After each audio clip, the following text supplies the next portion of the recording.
Welcome to This Week's OK at Work with myself, Sarah Sawyer, and my colleague, Russell Berger, attorneys at Offit Kurman. And today we are talking about phantom equity or phantom stock plans and what that means, how employers use them. And so kind of just as the name indicates, phantom stock plans are kind of fake stock, let's say. They're not really tied to the stock of the company necessarily. You're not giving employees actual stock in a company. However, it's used somewhat similarly. So what are some things that people should know about phantom stock plans, Russell? Yeah, I mean, so at the simplest level, it's a way to compensate employees as if they had an ownership interest without actually giving them an ownership interest. So on the one hand, you know, if you then separate with that employee, you don't have all the messiness of having to buy back stock or buy back ownership interest. So it keeps it simpler and cleaner from that standpoint. So in some ways, it's really just kind of like a bonus plan that mimics ownership. And they're really effective and can be used in a couple of different situations. One is where you want to incentivize a transaction and you want to incentivize a sale. So you're the business owner. You want to, the next 3 to 5 years, you want to be able to sell and you want everyone driving to maximize the number that you get in that sale. Again, it's way more complicated than this, but the simple version is say, hey, if I'll compensate you at this transaction at this exit point out of the proceeds as if you owned a certain percentage of the business. So now you're invested in growing this business because you're right there alongside me. You're going to get a benefit from this as well.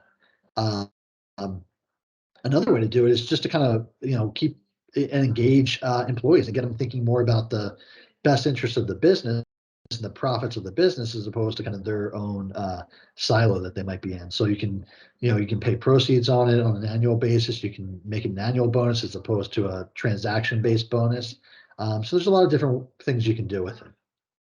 Yeah, and as you alluded to, Russell, they are a little bit complicated to set up, at least initially. There are some things you want to think about. There is more flexibility with phantom stock plans, phantom equity, than there is with straight up equity ownership and different things that you would do in that arena. But that doesn't mean that they're necessarily just flip a switch and now you have them. It's something that takes a little bit of doing. You still want to have documents in place and fully vet what it means for your company and any tax implications and the compliance aspects of it, because it does qualify as a deferred compensation plan, and there are rules around that. So it's definitely something to vet and to consider.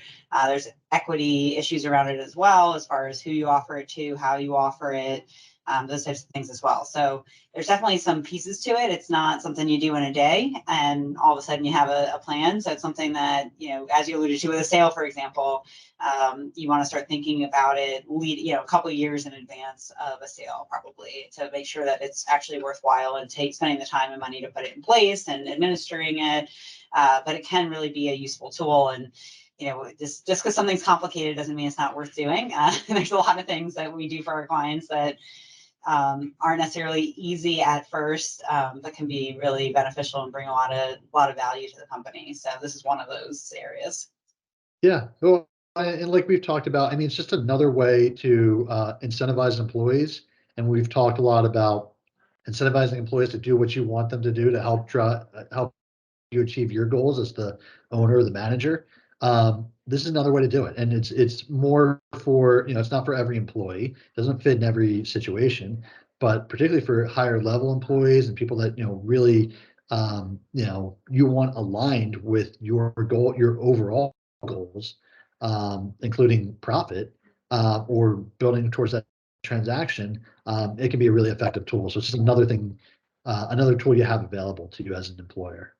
Yeah, definitely something to consider. And I've seen it also when people have had employees that they've had for a long time and that they want to compensate them and they really have been a part of the team and they already are acting as part of a team, to kind of even put it over the top and give them that extra incentive as well. So there's a lot of different great ways, and definitely something to consider, and especially from a retention, like we're saying, from a retention standpoint. So, well, thank you, Russell, and we'll see you next time.